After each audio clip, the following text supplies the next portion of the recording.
ಗೌರಿ ಎಂದಿನಂತೆ ಚಂದವಾಗಿಯೇ ರೆಡಿಯಾಗಿದ್ದಳು. ಮುಖದ ತುಂಬೆಲ್ಲ ಸಂಭ್ರಮವೇ ಸಂಭ್ರಮ. ಕಾರಣ ಅವಳು ಯಾವುದೋ ಒಂದು ಕಾಂಪಿಟೇಷನ್ ಅಂತ ಪಾರ್ಟಿಸಿಪೇಟ್ ಮಾಡ್ತಿರೋದು ಇದೇ ಮೊದಲು.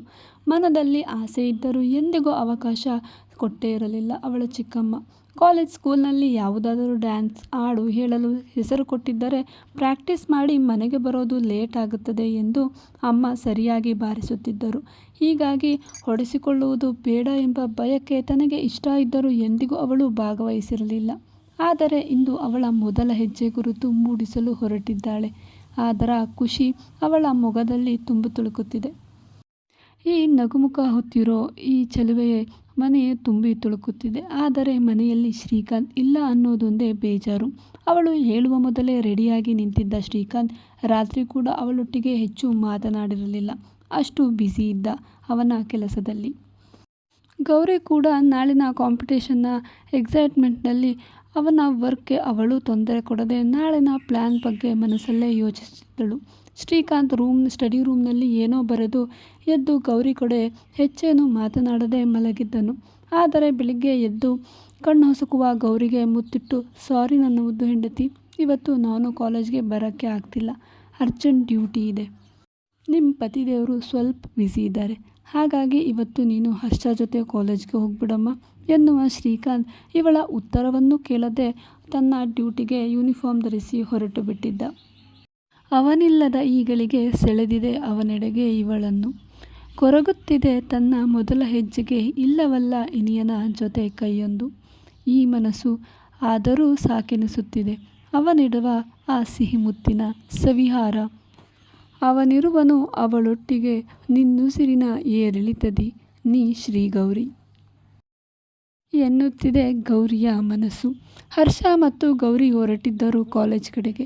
ಇಂದು ಶನಿವಾರ ಆದ್ದರಿಂದ ನಿಖಿಲ್ ಅವರಿಬ್ಬರನ್ನು ಕಾರ್ನಲ್ಲಿಯೇ ಡ್ರಾಪ್ ಮಾಡಿದ್ದ. ಏಕೆಂದರೆ ಗೌರಿಯ ಒಂದಿಷ್ಟು ಸಾಮಾನು ಮತ್ತು ಇಷ್ಟು ಚಂದ ರೆಡಿಯಾಗಿರುವ ಗೌರಿಗೆ ಬೈಕ್ನಲ್ಲಿ ಕೂತು ತೊಂದರೆಯಾಗಬಾರದು ಎಂದು ಅಜ್ಜಿ ರುಕ್ಕು ಆಶೀರ್ವಾದ ಪಡೆದು ಹೊರಟಳು ಗೌರಿ. ಅಲ್ಲೇ ನಿಂತು ಎಲ್ಲರೂ ಆಲ್ ದ ಬೆಸ್ಟ್ ಹೇಳಿದ್ದರು. ಅಡುಗೆ ಸ್ಪರ್ಧೆಯನ್ನು ಜಡ್ಜ್ ಮಾಡಲು ಒಂದು ಪ್ರತಿಷ್ಠಿತ ಟಿವಿ ಚಾನೆಲ್ನ ಅಡುಗೆ ಕಾರ್ಯಕ್ರಮ ನಿರೂಪಕರೊಬ್ಬರು ಬರುವುದಾಗಿ ಹೇಳಲಾಗುತ್ತಿತ್ತು. ಗೌರಿ ಬಂದವಳೇ. ಅವಳೊಡನೆ ಬರುತ್ತಿದ್ದ ದಿಯಾ ಒಂದು ಸಣ್ಣ ಅಪ್ಪುಗೆ ನೀಡಿ ತನ್ನ ಕೈಯಲ್ಲಿದ್ದ ಬ್ಯಾಗ್ ನೀಡಿದಳು. ಅವಳ ಸಾಮಾನು ತಂದಿದ್ದ ಬ್ಯಾಗ್ ಹಿಡಿದು ನಿಖಿಲ್ಗೆ ಬಾಯ್ ಹೇಳಿದಳು. ಅವಳ ಹಿಂದೆ ಹಿಂದೆ ಹರ್ಷ ಕೂಡ ಬಂದ. ದಿಯಾ ಅವನಿಗೆ ತನ್ನ ಕೈಲಿದ್ದ ಬ್ಯಾಗ್ ನೀಡಿ ಗೌರಿಯ ಬ್ಯಾಗ್ಗೆ ಸಹಾಯ ನೀಡಲು ಮುಂದಾದಳು. ಏನೇ ಇದು, ಇಷ್ಟೊಂದು ಸಾಮಾನುಗಳು ತಂದಿದ್ದೀಯಾ? Full prepare ಆಗಿದ್ದೀಯಾ?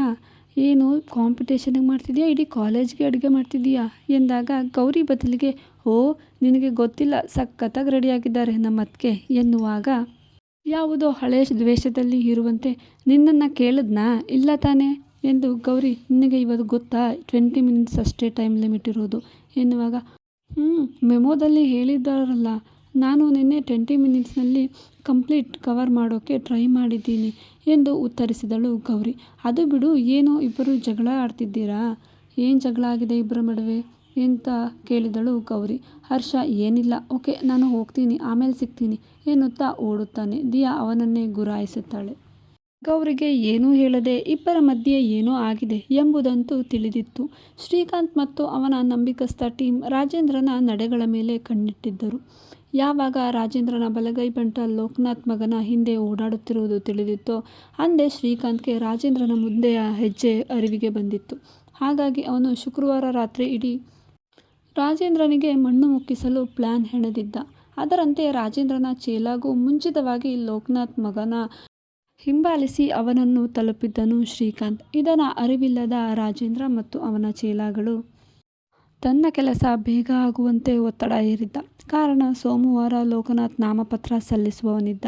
ಲೋಕನಾಥ್ ಏನಾದರೂ ಚುನಾವಣೆಯಲ್ಲಿ ನಿಂತರಂತೂ ರಾಜೇಂದ್ರ ತನ್ನ ಮಣ್ಣು ಮುಕ್ಕುವುದು ಖಂಡಿತವಿತ್ತು.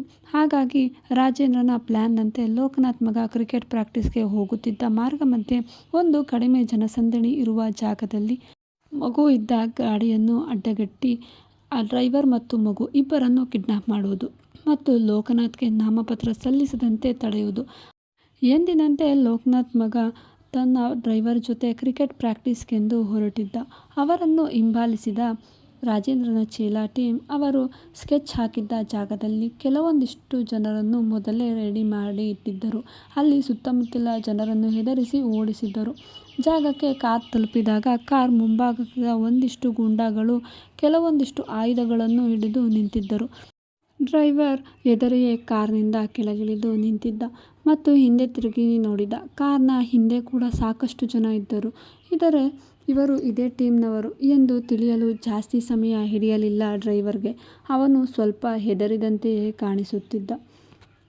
ಸುತ್ತ ನೋಡಿದ ಡ್ರೈವರ್ ಹಿಂದಿಯಲ್ಲಿ ಕ್ಯಾ ಹುವಾ ಔರ್ ಆಪ್ ಲೋಗ್ ಕೌನ್ ಎನ್ನುತ್ತಾ ಗಾಬರಿಯಾಗಿ ಕೇಳಿದ. ಇದನ್ನು ನೋಡಿ ರಾಜೇಂದ್ರನ ಚೇಲ ಲೇ ಹಿಂದಿ ಬುಡ್ಡ ಕಣೋ ಲೋಕನಾಥ್ ಡ್ರೈವರ್, ಕ್ಯಾ ಹುವಾ ಕುಚ್ ನಹೀ ಹುವಾ ಅಭಿ ಹೋಗಾ ಎನ್ನುತ್ತಾ ಅವನ ಬಳಿ ಬರುತ್ತಿದ್ದ. ಅವನ ಚೇಲನನ್ನು ನೋಡಿ ಡ್ರೈವರ್ ಹೆದರಿದಂತೆಯೇ ಕಾಣಿಸುತ್ತಿತ್ತು. ಮತ್ತೆ ಅವನ ಸನಿಹ ಬಂದ ಆ ವ್ಯಕ್ತಿ ಅಭಿ ಚಲ್ ಹಟ್ ಲೋಕನಾಥ್ ಕಿ ಕುತ್ತಾ ಎನ್ನುತ್ತಾ ಮುಂದೆ ಬರುತ್ತಿದ್ದ ವ್ಯಕ್ತಿ. ಎಲ್ಲರಿಗೂ ತಕ್ಷಣ ಒಂದು ಬುಲೆಟ್ ಫೈರ್ ಆದ ಶಬ್ದ ಕೇಳಿಸಿತ್ತು. ಎಲ್ಲರೂ ಒಂದು ಕ್ಷಣ ಗಾಬರಿಯಾಗಿದ್ದರು. ಯಾವುದು ಆ ಶಬ್ದ ಎಂದು ನೋಡಿದಾಗ ಮುಂದೆ ಬರುತ್ತಿದ್ದ ವ್ಯಕ್ತಿಯ ಕಾಲಿಗೆ ಗುಂಡೇಟು ಬಿದ್ದಿತ್ತು. ಉಳಿದವರೆಲ್ಲ ಅಲರ್ಟ್ ಆಗುವಷ್ಟರಲ್ಲಿ ಅವರೂ ಸಹ ಪೊಲೀಸರಿಂದ ಮುತ್ತುವರೆದಿದ್ದರು. ದೊಡ್ಡ ಗಡ್ಡ ಬಿದ್ದಿದ್ದ ಡ್ರೈವರ್ ಪಿಸ್ತೂಲ್ ಹಿಡಿದು ಮುಂದೆ ಹೆಜ್ಜೆ ಇಟ್ಟ. ಬಿದ್ದಿದ್ದವನ ಪಕ್ಕ ಕುಳಿತು ಮೈ ತೋ ಲೋಕನಾಥ್ ಕಾ ಕುತ್ತಾ ತೋ ಫಿರ್ ಆಪ್ ಕಿಸ್ಕಾ ಕುತ್ತಾ ಎಂದು ಕಿರಿಚಿ ಅವನ ಮುಖಕ್ಕೆ ಒಂದು ಗೂಸ ನೀಡಿದ. ಅವನ ಮೂಗು ಬಾಯಿಯಿಂದ ರಕ್ತ ಚಿಮ್ಮತೊಡಗಿತು. ಡ್ರೈವರ್ ತನ್ನ ಕ್ಯಾಪ್ ತೆಗೆದು ಗಡ್ಡ ಕೀಳಲು ಮುಂದಾದ ವ್ಯಕ್ತಿ ಬೆಚ್ಚಿದ. ಯಾಕೆಂದರೆ ಅವನು ಬೇರೆ ಯಾರೋ ಹಿಂದಿ ಡ್ರೈವರ್ ಆಗಿರಲಿಲ್ಲ. ಅವನು ನಮ್ಮ ಹೀರೋ ಇನ್ಸ್ಪೆಕ್ಟರ್ ಶ್ರೀಕಾಂತ್ ಆಗಿದ್ದ. ಅವನು ಸಿಂಹದಂತೆ ಬಿದ್ದು ಇದ್ದ ವ್ಯಕ್ತಿಯ ಮುಂದೆ ಮಂಡಿ ಊರಿ ಕುಳಿತಿದ್ದ. ಶ್ರೀಕಾಂತ್ ತಕ್ಷಣ ಎಲ್ಲರನ್ನೂ ಸೆರೆ ಹಿಡಿಯಲು ಹೇಳಿದ. ಅಷ್ಟರಲ್ಲಿ ಅಲ್ಲಿಗೆ ಒಂದಿಷ್ಟು ಮೀಡಿಯಾ ಜನರು ಬಂದಿದ್ದರು. ಶ್ರೀಕಾಂತ್ ಮುಂದೆ ಸಾಗುವಾಗ ಹಿಂದೆ ನೆಲದಲ್ಲಿ ಬಿದ್ದಿದ್ದ ವ್ಯಕ್ತಿ ಕೈಯಲ್ಲಿ ಗನ್ ಎತ್ತಿದ್ದ. ಅದನ್ನು ಶ್ರೀಕಾಂತ್ ಕಡೆ ನೋಟಿಸ್ ಮಾಡಿ ಗುಂಡು ಹಾರಿಸಿದ. ಆದರೆ ಲೋಕನಾಥ್ ಮಗ ಕಾರ್ ಒಳಗಿನಿಂದ ಇದನ್ನು ನೋಡುತ್ತಾ ಕಿರಿಚಿದ್ದ. ಕ್ಷಣದಲ್ಲೇ ಶ್ರೀಕಾಂತ್ ಸ್ಥಳ ಬಿಟ್ಟು ಹೊರಳಿದ್ದನು. ಆದರೂ ಅವನ ತಲೆಗೆ ಗುರಿ ಇಟ್ಟಿದ್ದ ಬುಲೆಟ್ ಶ್ರೀಕಾಂತ್ ತೋಳನ್ನು ಸೀಳಿತ್ತು. ಶ್ರೀಕಾಂತ್ ತನ್ನ ಕೈಯಲ್ಲಿ ಗನ್ ಹಿಡಿದಿದ್ದು ಆ ವ್ಯಕ್ತಿಯ ಮುಂಗೈಗೆ ಗೋಲಿ ಹಾರಿಸಿದ್ದ. ತಕ್ಷಣ ಆ ವ್ಯಕ್ತಿ ಮತ್ತು ಶ್ರೀಕಾಂತ್ ಇಬ್ಬರನ್ನು ಹಾಸ್ಪಿಟಲ್ಗೆ ಸೇರಿಸಿದ್ದರು ಮತ್ತು ಲೋಕನಾಥ್ ಮಗನನ್ನು ಸೇಫಾಗಿ ಮನೆಗೆ ತಲುಪಿಸಿದ್ದರು. ವ್ಯವಸ್ಥೆ ಪೊಲೀಸ್ ಸಿಬ್ಬಂದಿಯೇ ಮಾಡಿದ್ದರು. ಕಿಡ್ನಾಪ್ಗೆ ಬಳಸಲಾಗಿದ್ದ ಎಲ್ಲ ಆಯುಧಗಳು ಮತ್ತು ಗಾಡಿಗಳನ್ನು ಮತ್ತು ಮತ್ತೊಂದಿಷ್ಟು ಪುಡಿ ರೌಡಿಗಳನ್ನು ಪೊಲೀಸ್ ಸಿಬ್ಬಂದಿ ಜಪ್ತಿ ಮಾಡಿದ್ದರು. ಅಂದಿನ ಮೀಡಿಯಾದಲ್ಲಿ ಇದೇ ಬ್ರೇಕಿಂಗ್ ನ್ಯೂಸ್ ಆಗಿತ್ತು. ಕೆಲವರು ಲೋಕನಾಥ್ನ ಸಿಂಪತಿಗಾಗಿ ಹೀಗೆ ಸ್ವತಃ ಅವನೇ ಮಾಡಿಸಿದ್ದಾನೆ ಎಂತಿದ್ದರೆ, ಇನ್ನು ಕೆಲವರು ವಿರೋಧ ಪಕ್ಷದ ಕೈವಾಡ ಎನ್ನುತ್ತಿದ್ದರು. ಮತ್ತೆ ಇನ್ನೂ ಕೆಲವೊಂದು ಚಾನಲ್ ಯಾರದ್ದಾಗಿರಲಿ ಸಂಚು ಮತ್ಯಾರದ್ದಾಗಿರಲಿ ಹೊಂಚು, ಆದರೆ ಸಿಂಹ ರೂಪ ತಾಳಿದ ಇನ್ಸ್ಪೆಕ್ಟರ್ ಶ್ರೀಕಾಂತ್ ಬೇಗ ಚೇತರಿಸಿಕೊಂಡು ಬರಲಿ ಎಂದು ಹಾರೈಸುವ ಹೆಡ್ಲೈನ್ಗಳು ಮಿನುಗುತ್ತಿದ್ದವು. ಆದರೆ ಈ ವಿಚಾರ ಅಲ್ಲಿ ಯಾರಿಗೂ ತಿಳಿದಿರಲಿಲ್ಲ. ಟಿವಿಯಲ್ಲಿ ಬರುತ್ತಿದ್ದರು. ಆದರೆ ಅದರ ಅರಿವು ಗೌರಿಗಾಗಲಿ ನಿಖಿಲ್, ಹರ್ಷ ಮತ್ತು ಅಜ್ಜಿ ರುಕ್ಮಿಣಿಗೆ ತಿಳಿದಿರಲಿಲ್ಲ.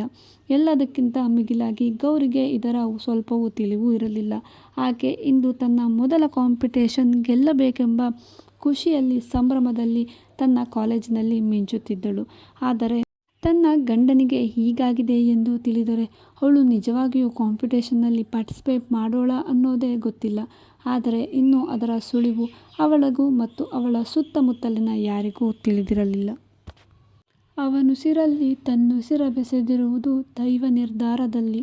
ತಿಳಿಯದೆ ಅವನ ಬದುಕಿಗೆ ಬಂದು ಅವನ ಬದುಕಿನ ಅರಿವೇ ಆಗಿರುವ ಗೌರಿ ಅವಳ ಮೊದಲ ಹೆಜ್ಜೆಯ ಭರವಸೆಯಲ್ಲಿ ಜೀವನದ ಭರವಸೆಯ ಸ್ಥಿತಿ ಅರಿತರೆ ಶ್ರೀಗೌರಿಯ ಹೆಜ್ಜೆ ನಡುಗುವುದಾ? ಮುಂದೆ ಏನಾಗಬಹುದು ನಿರೀಕ್ಷಿಸಿ. ಇಂತಿ ನಿಮ್ಮ ಪ್ರೀತಿಯ ನಗುಮುಖದೊಂದಿಗೆ ಪ್ರೇಮಕಥೆ ನಿಮ್ಮ ಜೊತೆ ವಿತ್ ಕನ್ನಡತಿ. ಈ ಕಥೆ ಇಷ್ಟವಾದರೆ ಒಂದು ಲೈಕ್ ಮಾಡಿ ಮತ್ತು ಚಾನಲನ್ನು ಸಬ್ಸ್ಕ್ರೈಬ್ ಮಾಡೋದನ್ನು ಮರೆಯಬೇಡಿ. ಧನ್ಯವಾದಗಳು.